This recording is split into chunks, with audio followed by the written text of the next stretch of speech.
علیکم، میں امداد سمرو۔ نئی پارٹی، نئے معاملات اور نئی پارٹی کے قیام کے ساتھ ہی جہانگیر ترین صاحب کی لندن یاترا، مشن جہانگیر ترین صاحب کا لندن کا۔ لیکن سوال یہ ہے کہ ان کی پارٹی پاکستان استحکام پارٹی جو بنی ہے، یا استحکام پاکستان پارٹی IPP، وہ چلائے گا کون، فارمیٹ کیا ہوگا، یہ ساری چیزیں، اور پھر اور کون کون سے لوگ اس پارٹی میں شامل ہونے جا رہے ہیں۔ کنگز پارٹی کہا جا رہا ہے اس پارٹی کو، یہ تو وقت بتائے گا کہ یہ پارٹی، کیونکہ اس پارٹی کے متعلق مجھے تو بہت پہلے سے معلومات تھیں کہ یہ پارٹی بنے گی وقت آنے پر، اور میں کئی بار یہ آپ سے گزارشات کرتا رہا ہوں۔ اب اس کو کہا جا رہا ہے کنگز پارٹی، ہو سکتا ہے سپورٹ ادھر ادھر سے مل جاتی ہے، لیکن اصل چیز یہ ہے کہ اس پارٹی کے خد و خال عمران خان صاحب کی حکومت کے دوران ہی بننا شروع ہوا۔ کیسے 9 مئی کے بعد کا یہ واقعہ نہیں ہے، 9 مئی سے پہلے، بلکہ بہت پہلے، کیا تھا وہ 10 اپریل یا 9 اپریل 2022 جب عمران خان کے خلاف تحریک عدم اعتماد کامیاب ہوگی، تو اس سے بھی بہت پہلے، بلکہ جب 6 فروری کو بلاول بھٹو زرداری اور اپنا 2022 کو 6 فروری 2022 کو شہباز شریف صاحب نے اعلان کیا تھا تحریک عدم اعتماد کا، اس سے بھی پہلے یہ معاملات تھے۔ تو بہت پرانا معاملہ ہے، کیونکہ معاملات سنگین تھے اور پرانے بھی تھے۔ تو اب ترین صاحب لندن جا رہے ہیں، لندن یاترا پر ہیں، اور پارٹی کا خد و خال، پارٹی کیسے چلے گی، کون چلائے گا۔ لیکن اس سے پہلے، جو اس سے پہلے والا میرا ولاگ تھا، اس میں نے آغاز میں ذکر کیا تھا اور اختتام میں وہ بات میں کر نہیں سکا تھا، بھول گیا تھا، سیدھی بات ہے، کیونکہ چیزیں نوٹس لکھے ہوتے ہیں اور فی البدی بات کی جاتی ہے نوٹس بنا کر۔ وہ تھا آصف زرداری صاحب کے نواسے کا سائیکل چلانا، ویڈیو وائرل ہوئی ہے، اور لوگ، خاص طور پر عمران خان صاحب کے تربیت یافتہ لوگ جو جھوٹ پھیلانے کے ماہر ہیں۔ بختیار بھٹو زرداری نے جب شادی کا فیصلہ کیا تھا، جب رشتہ محمود چودھری کا ان کے ساتھ طے ہو گیا تھا، تو اس وقت محمود چودھری صاحب کے عقائد کو لے کر طرح طرح کی باتیں کی جا رہی تھیں، عجیب و غریب قسم کی باتیں۔ میں نے ہی آپ کو سب سے پہلے خبر دی تھی کہ بختیار کا رشتہ کہاں ہو رہا ہے، وہ کون ہے، کیا کرتے ہیں، فیملی کیا ہے۔ تو بہرحال اب 2 بچے ہیں ان کو، اور خوش زندگی گزار رہے ہیں، کبھی لاڑکانہ میں ہوتے ہیں، کبھی نواب شاہ میں، کبھی دبئی میں، کبھی لاہور میں، پچھلے دنوں لاہور بھی آئے ہوئے تھے۔ ایک ویڈیو ہے جس میں ایک چھوٹا سا بچہ سائیکل چلا رہا ہے، آس پاس پولیسیں، پیچھے پروٹوکول ہے، ایمبولینس ہے، یہ مطلب ایک لگ رہا ہے کہ جیسے ایک VIP بچہ جا رہا ہے۔ اب اس بچے کو ٹویٹر پر، سوشل میڈیا پر یہ کہہ کر جو ہے وہ وائرل کیا جا رہا ہے کہ جی یہ زرداری صاحب کا نواسہ میر حاکم چودھری، یا میر حاکم چودھری زرداری، جو بھی انہوں نے اس کا نام رکھا ہوتا، میر حاکم، تو وہ کہا جا رہا ہے جی میر حاکم ہے یہ۔ اب بندہ پوچھے کہ عقل دے انیوں، اس بچے کی تو عمر 1 سال بھی نہیں ہے، وہ سائیکل کہاں چلائے گا، کہاں سڑکوں پر دوڑتا پھرے گا بھائی، وہ چھوٹا ہے وہ بچہ۔ لیکن ایک ہوتا ہے نا کہ کوئی بھی چیز پکڑ کر بڑھا دینا اور پھر اس کو شیئر کرتے رہنا۔ ہاں ہو سکتا ہے، مطلب بختیار کا بیٹا اگر کبھی اسی طرح سڑک پہ نکلے تو ہو سکتا ہے اس کے ساتھ پروٹوکول ہو بھائی، وہ آصف زرداری کا نواسہ ہے، ٹھیک ہے بھائی، آصف زرداری کے نواسی کو اتنا پروٹوکول ملے گا، ابھی الگ بات ہے جب ملے گا تو تب ہم بات کر لیں گے۔ لیکن میں یہ کہہ رہا ہوں کہ ڈس انفارمیشن پھیلانا حد ہے، ایسی چیزیں، اور یہاں تک کہ عمران خان صاحب بھی، آپ کو یاد ہوگا کہ جھوٹی چیزیں ٹویٹر پر اور انسٹاگرام پر لگا کر، اور جب ان کے سامنے حقائق رکھے جاتے تھے وہ ڈیلیٹ کر کے دوڑ جاتے تھے۔ تو کافی سارے لوگوں نے ڈیلیٹ کر دیے، جو آپ کے اسکرین پر یہ چل رہی ہے جس صاحب نے لگائی تھی۔ تو جب ان کی کلاس لینا شروع ہو گیا لوگ کہ جی بتاؤ پہلے کہ بھئی یہ چھوٹا سا بچہ کس طرح سائیکل چلائے گا، وہ جو میر حاکم ہے، تو پھر وہ دوڑ گئے۔ پروپیگنڈا اگر پکڑی جائے تو دوڑ جاتے ہیں اور پھر دوسرے کام پہ لگ جاتے ہیں۔ یہ ایک پراپر بنایا گیا تھا نا، یہ اپنا 5th جنریشن وار کی واریئرز جو بنا، کی بورڈ واریئرز عمران خان کہتے ہیں، کی بورڈ واریئرز۔ عمران خان صاحب کی سیاست میں جنگ و جدل نہیں ہوتا، سونامی، کی بورڈ واریئرز، ٹائیگر، تو پھینٹا لگا دو، اس طرح کی چیزیں۔ تو بہرحال ایک تو یہ معاملہ تھا۔ اب تو خیر خان صاحب کلے ہی کافی ہیں، والے خان صاحب کلے رہ گئے، اور خود کہتے ہیں روحان سا منہ بنا کے میں اکیلا رہ گیا ہوں، میں نہ کسی سے مل سکتا ہوں، نہ میں کسی کو فون کر سکتا ہوں، سب چھپے ہوئے ہیں، سب بھاگے ہوئے ہیں۔ اتنے بڑے انقلابی یار، بہت بڑا انقلاب لا رہے تھے، بغاوت اندر سے کروا رہے تھے، مطلب انجام یہ ہوا کہ پھر کل میں نے بتایا نا، ایک طرف پھر ادھر زندگی کا جنازہ اٹھے گا، ادھر زندگی ان کی دلہن بنے گی والا سین تھا نا.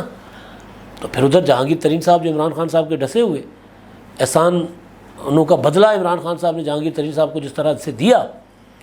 تو اس لیے میں کہتا ہوں کہ پارٹی کا پلان بہت پرانا تھا. اور میرے اس وقت کے ویلاگ پڑے ہوئے، جب سوال ہوتے تھے کہ جہانگیر ترین صاحب عمران خان کو چھوڑ کر کدھر جائیں گے، تب بھی میں کہتا تھا کہ نہیں، جہانگیر ترین صاحب اپنا کوئی گروپ اسٹیبلش کریں گے، اپنی کوئی پولیٹیکل پارٹی بنائیں گے، وہ کسی اور پولیٹیکل پارٹی میں نہیں جائیں گے، کیونکہ اس وقت سے چیزوں پر کام چل رہا تھا. وقت ہوتا ہے، ہر وقت کا مطلب سیاست ہوتی وقت کے ساتھ ہے. ویلے دی نماز کا ویلے دیا ٹکرا. جو ٹائم پر فیصلہ نہیں کرے گا یا ٹائم سے پہلے کرے گا وہ بھی ٹھس ہو جائے گا، ٹائم کے بعد کرے گا وہ بھی ٹھس. عمران خان صاحب کا یہی المیہ ہے، وقت پر فیصلہ نہیں کرتے. جو فیصلہ عمران خان صاحب نے اسمبلیاں سے ریزائن کا 11 اپریل 2022 کو کیا تھا، بونڈا فیصلہ، انتہائی غلط فیصلہ، تباہ کن فیصلہ. عمران خان صاحب کے گن گانے والے کامران خان صاحب ٹائپ اور اس طرح کے کئی بڑے بڑے دانشور، واہ جیوا خان صاحب تالیاں، کمال کر دیا، ماسٹر اسٹروک کھیل دیا. آج وہی کہہ رہے ہیں خان صاحب ٹکے ٹوکری ہو گئے، خان صاحب ذلیل و رسوا ہو گئے، خان صاحب اکیلے رہ گئے. اکیلے رہ جانا تھا، کیونکہ سیاست جنگ و جدل نہیں ہوتی، سیاست حکمت ہوتی ہے، حکمت کے ساتھ کی جاتی ہے. ایک بندہ ماشاءاللہ بہادر اتنا کہ بالٹی پہن کر گھر سے نکلتا ہے کہ کوئی مجھے کچھ ہو نہ جائے، اور وہ انقلاب کی باتیں کرتا ہے، وہ باتیں کرتا ہے کہ جی میں حقیقی آزادی لے کر آؤں گا، خوف کے بت توڑ دو. وہ بندہ پھر کیا کر سکتا ہے؟ تو بہرحال تو پارٹی کا فیصلہ بہت پرانا تھا. اب پارٹی بن گئی ہے. ترین صاحب لندن یاترا پر ہیں. میں آپ کو بتا دیتا ہوں اس پر کہ وہ پارٹی کیسے اور کون کون اور شامل ہونے کے لیے کن کن سے رابطے ہو رہے ہیں. لیکن میں تھوڑا سا پہلے آپ کو بتاتا ہوں کہ ہوا کیا تھا. ہوا یہ تھا کہ جہانگیر ترین صاحب کے احسانوں کا بدلہ جب عمران خان صاحب نے اپنی اہلیہ محترمہ کے کہنے پر کہ جہانگیر ترین مجھے جادوگر نہیں سمجھتے، تو ان کا تو وزیر اعظم ہاؤس میں آنا جانا بند کروا دیں. ساتھ مل گئے اعظم خان، ساتھ مل گئے شہزاد اکبر، ساتھ مل گئے باقی جتنے بھی چمچے کڑچے تھے، چمچے کڑچے ہی تھے نا، خوش آمدی، وہ سارے ساتھ مل گئے سب نے. کیونکہ جہانگیر ترین صاحب کے پاس ایک ماڈل تھا گورننس کا. انہوں نے ایک ماڈل بنایا ہوا تھا، ایگریکلچر کے اوپر ماڈل تھا، کیونکہ ایگریکلچر جہانگیر ترین صاحب کا اوڑھنا بچھونا ہے. وہیں سے انہوں نے ساری ترقیاں کی ہیں. پیسہ ان کا جو بھی ان کا، اگر انہوں نے بہت بڑا انڈسٹریلسٹ بھی بن گئے، شوگر ملوں کے مالک بن گئے، وہ وہیں سے بیسیکلی تو ان کا وہی تھا نا. تو ترین صاحب نے ایک گورننس کا ماڈل بنایا تھا کہ یہ پاکستان کا یہ جو بیوروکریسی کا بابوؤں کا ماڈل ہے، یہ اس طرح کام نہیں کرے گا. ان کے اوپر مانیٹرنگ ہو، اتھارٹی ہو کسی کے پاس جو ان کو چیک کرے. اور پرائم منسٹر کے پاس اتنا وقت نہیں ہوتا کہ وہ سیکریٹریز کو اور ڈپٹی کمشنرز کو اور اس طرح بابوؤں کو دیکھتا پھرے. تو لہٰذا تھا کہ جہانگیر ترین صاحب پرائم منسٹر آفس میں بیٹھ کر یہ سارا چلائیں گے. تو پھر کہا گیا اعظم خان صاحب کی طرف سے عمران خان صاحب کو کہ یہ تو 2 پرائم منسٹر ہو جائیں گے. پھر ایک پرائم منسٹر آپ ہیں اور دوسرے پرائم منسٹر جہانگیر ترین صاحب ہوں گے. اختیار جہانگیر ترین صاحب کے پاس ہوگا، ساری بیوروکریسی ان کے پاس ہوگی. تو آپ کے پاس کیا ہوگا؟ بیسیکلی پرنسپل سیکریٹری جو ہوتا ہے وہ چلاتا ہے بیوروکریسی کو. وہ بھی بابو ہوتا ہے تو وہ بھی اسی طرح چلاتا ہے جس طرح وہ بابو چلاتے ہیں. تو ترین صاحب کہتا ہے کہ بابو کے علاوہ بھی کوئی پولیٹیکل آدمی ہو جو نظر رکھے کہ کس طرح ملک کو چلانا ہے، کس طرح ملک کو آگے بڑھانا ہے. وہ جب اس پر ہوتا پھر کامیاب ہوتے نہ ہوتے پھر ہم اس پر تنقید کر رہے ہوتے. جب ایک ماڈل کو اپنا چلنے ہی نہیں دیا گیا اور وہ گورننس کا ایک ماڈل دینے والے کو اعظم خان نے یہ کہہ کر وزیر اعظم ہاؤس سے اپنا سازشیں کر کے نکلوا دیا کہ یہ تو وزیر اعظم بننا چاہتے ہیں، تو یہ 2 وزیر اعظم نہیں ہو سکتے، یا آپ وزیر اعظم ہو گیا وہ ہوگا. عمران خان صاحب کانوں کے کچے، عقل کے مطلب میں کیا کہوں، عقل ہے ہی نہیں، عقل سے پیدل ہیں. تو انہوں نے یہ کر دیا تھا. پھر جہانگیر ترین صاحب کے خلاف پھر وہ تاریخ ہے، ان کے اوپر مقدمات، پھر وہ شوگر اسکینڈل، پھر پتہ نہیں کدھر سے آئے کدھر سے گئے. شہزاد اکبر روزانہ پریس کانفرنسز، بچوں کو گرفتار کروانے کی کوششیں، جو بھی تھا. تو اس وقت جہانگیر ترین صاحب نے سوچ لیا ہوا تھا کہ کچھ نہ کچھ کرنا پڑے گا. پھر علیم خان بھی رگڑے میں تھے، علیم خان صاحب بھی ان کے ساتھ رابطے میں تھے. تحریک عدم اعتماد سے پہلے مارچ 2021 کو جب سینٹ کا الیکشن ہوا تھا، یوسف رضا گیلانی جب جیتے تھے حفیظ شیخ سے، تو اس وقت بھی جہانگیر ترین کا تعاون تھا حاصل، ان کی کوششیں تھیں اس میں. اس وقت سے معاملہ چلا رہا ہے، 2021 سے، کوئی آج کل کا معاملہ نہیں ہے۔ تو اس وقت عمران خان صاحب کو جب شکست ہوئی تھی سینٹ میں، تو اس وقت بھی جہانگیر ترین کا مکمل تعاون تھا، یوسف رضا گیلانی صاحب اور دوسرے ان کے ساتھ رابطے میں تھے، مخدوم احمد محمود وغیرہ جو ان کے برادر نسبتی ہیں، جن کے بہنوئی ہیں ترین صاحب۔ اس کے بعد معاملہ آگے بڑھتا ہے، پھر تحریک عدم اعتماد کی طرف معاملہ آتا ہے۔ تحریک عدم اعتماد میں پراپر چیزیں سامنے آ جاتی ہیں، پنجاب میں بھی لوگ سامنے آ جاتے ہیں، وہ 25 جن کو کمال کیا ہماری عدلیہ نے کہ ووٹ بھی نہیں گنا اور نائل بھی کر دیا، ڈی سیٹ بھی کر دیا، پھر اس پہ اوپر انتخابات کروا کے عمران خان کو 20 سیٹیں دلوا دی تھی۔ ہماری عدلیہ کا کمال تھا، وہ 63 کی تشریح جو تھی۔ تو بہرحال تو وہ اس وقت سے معاملہ چلتا آ رہا تھا، لیکن وہ وقت نہیں تھا پارٹی بنانے کا، فیصلہ کرنے کا۔ عمران خان صاحب کے لیے ہر ذی شعور آدمی کو جو تھوڑی بہت سیاسی سوجھ بوجھ رکھتا ہے، اس کو اندازہ تھا کہ خان صاحب گہری کھائی کی طرف جا رہے ہیں، اندازہ تھا۔ میرے ولاگ پڑے ہوئے مارچ 2021 سے لے کے اب تک آپ دیکھیں اس سے پہلے والے بھی، کہ یہ چلنے والا نہیں معاملہ بھائی۔ سہیل وڑاج نے تو لکھا تھا یہ کمپنی نہیں چلے گی۔ عمران خان مجھے نظر آ رہا تھا کہ کھائی میں گر رہے ہیں۔ جیسے جہانگیر ترین صاحب سے ملاقاتیں، گپ شپیں جب بھی ہوئی، وہ بھی دیکھ رہے ہوتے تھے، وہ تو زیادہ جانتے تھے نا عمران خان صاحب کو، جنہوں نے ہاتھوں سے بنایا۔ وہ سمجھ رہے تھے کہ یار یہ کیا کر رہے ہیں، کوئی عقل والی بات ہی نہیں کر رہے، کوئی فیصلہ ہی نہیں کر رہے ڈھنگ کا، عجیب و غریب قسم کی بڑکے مار رہے ہیں، حکومت کرنے کی بات ہی نہیں تھی سوائے انتقام کے۔ تو اس وقت سے معاملہ چل رہا تھا، اس وقت سے چیزیں۔ علیم خان کو وزیر اعلیٰ بنانے کے بجائے جیل بھیج دیا، پھر ان کی مرضی کی وزارت نہیں دی، پھر یہ ہوتا تھا کہ ان کو مطلب ان کی کرسی پنجاب اسمبلی میں سینئر وزیر تھے لیکن کرسی سب سے پیچھے تھی، حالانکہ جو وزیر ہوتے ہیں ان کی کرسیاں پہلے ہوتی ہیں، علیم خان کی کرسی پیچھے ہوتی تھی، چیئر وہاں بیٹھتے تھے۔ تو بہرحال یہ لوگ اس وقت کا طے کر رہے تھے کہ ہم نے کیا کرنا ہے، ہم نے پی ٹی آئی کے اندر سے لوگوں کو توڑ کر پیپلز پارٹی میں جانا ہے، مسلم لیگ نون میں جانا ہے۔ عدم اعتماد کے بعد جو لوگ جنہوں نے جو ڈی سیٹ ہوئے ان کو ٹکٹ چاہیے تھا فوری طور پر، تو نون لیگ کے پلیٹ فارم سے وہ لڑے تھے، کچھ لوگ پیپلز پارٹی کی طرف جانا چاہ رہے تھے۔ میں اس وقت کہتا تھا کہ نہیں، جہانگیر ترین صاحب کبھی امکان نہیں ہے کہ پولیٹیکل پارٹی بنائیں گے، کیونکہ وہ جو اتنا انتظار کر رہے تھے لمبا، اس کے پیچھے ظاہر یہ چیز تھی۔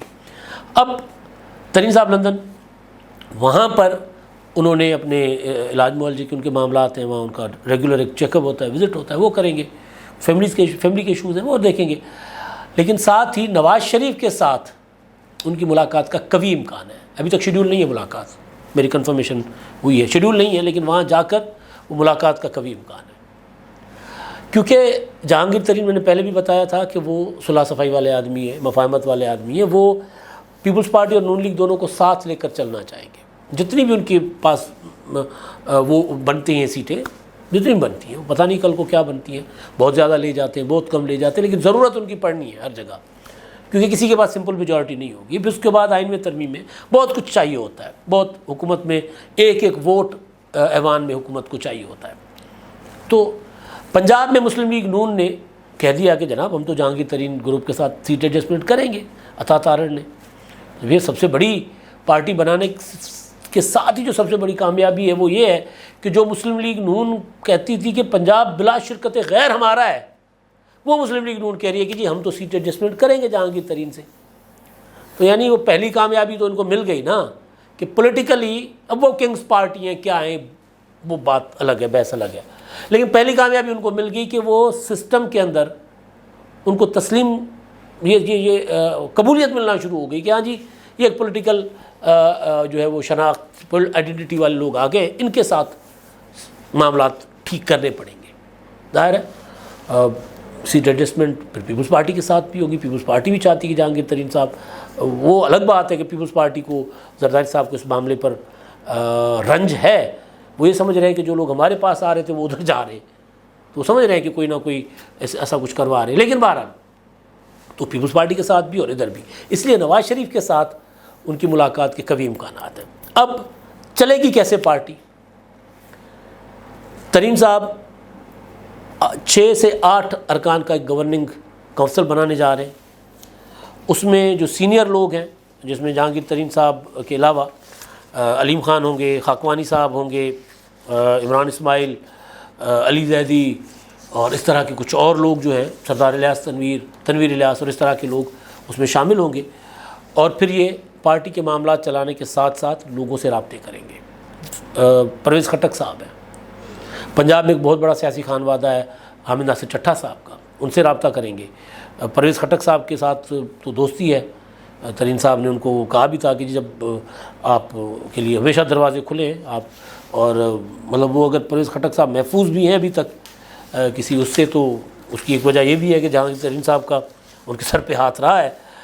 تو یہ لوگ ہیں۔ اس کے علاوہ خیبر پختونخوا کے جو پی ٹی آئی کے لوگ ہیں، اسد کیسر ہو گئے، شاہ فرمان صاحب ہیں، یا دوسرے جو پی ٹی آئی میں تھے پرانے لوگ، جنوبی پنجاب سے ابھی تک اس طرح لوگ سامنے نہیں آئے بہت زیادہ، خسرو بختیار یا اس طرح کے لوگ ہیں، یہ سارے لوگ جو ہیں ان کے ساتھ ان کو ٹارگٹ کیا جائے گا، رابطے کر کے ان کو پارٹی میں شامل کرنے کی کوشش کی جائے گی۔ لیکن پارٹی چلائے گا کوئی 7 یا 8 رکنی، 6-7-8 رکنی گورننگ کونسل، گورننگ باڈی، وہ پارٹی کو چلائے گی جس کا قیام آئندہ 1-2 روز میں ہو جائے گا، اور اس کے بعد جہانگیر ترین صاحب کی لندن سے واپسی کے بعد پھر اور لوگ آئی پی پی میں استحکام پاکستان پارٹی اس میں شمولیت کے لیے آپ کو ادھر جاتے نظر آئیں گے۔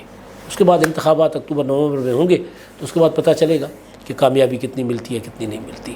اب تک کے لیے اتنا ہی، اللہ حافظ۔